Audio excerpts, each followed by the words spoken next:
God's story, Jacob and Esau. Once, there were twins named Jacob and Esau, and they didn't get along. They actually started fighting before they were born. Then during birth, Esau came out first, but Jacob was holding on to his heel. That's not normal.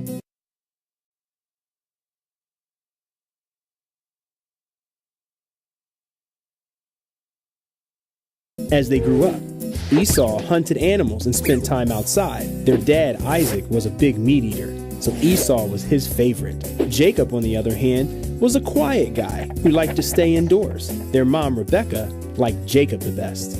Esau was lucky to be the oldest because he had what's called a birthright. That meant Esau would be in charge of their family, including all their money, land, and stuff. Jacob would probably have to work for his brother Esau, and their dad, Isaac, would give Esau a blessing, which means Isaac would ask God to take care of his oldest son Esau in an extra special way. Well, you probably think Esau was pretty excited about this, but he wasn't. In fact, one day he gave it up.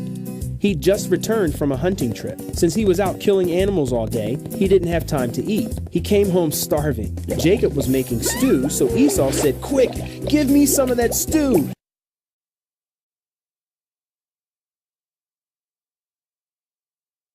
Now, Jacob was a little sneaky, so he didn't just share the stew with his hungry brother, which would have been nice.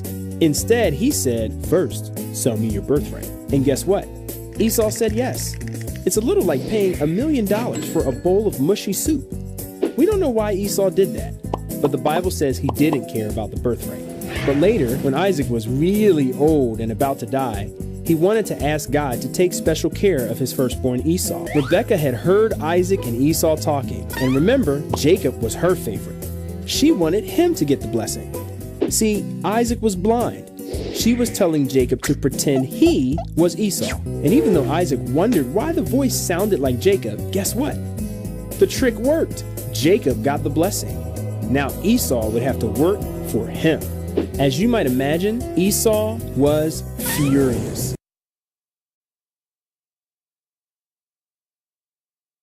We're in the border town of Cucuta, where there's a tense standoff over the future of Venezuela.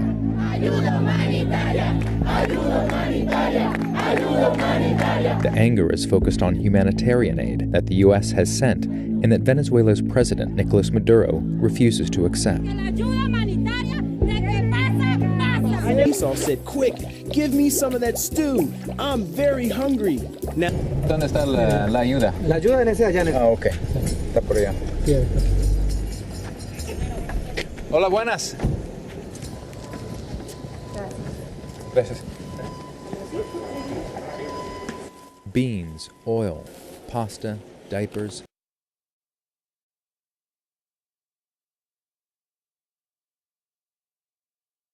Beans, oil, pasta, diapers. Beans, oil, beans, oil, beans, oil. All packaged and heavily branded by a country that has sanctioned Maduro's government. So in talking with people crossing the border, it's amazing how many people travel hours to cross the border just for toilet paper. Now, Jacob was a little sneaky, so he didn't just share the stew with his hungry brother, which would have been nice. Instead, he said, "First, we take the oil." I'm talking about oil. You take the oil.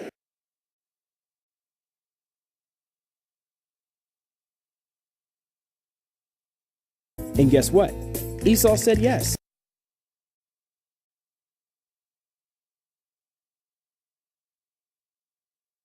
And here's the thing, it's not that much aid, really.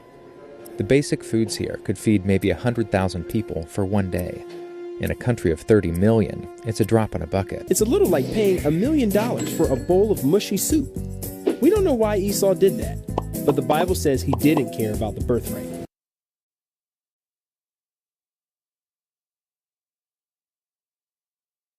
But later, when Isaac was really old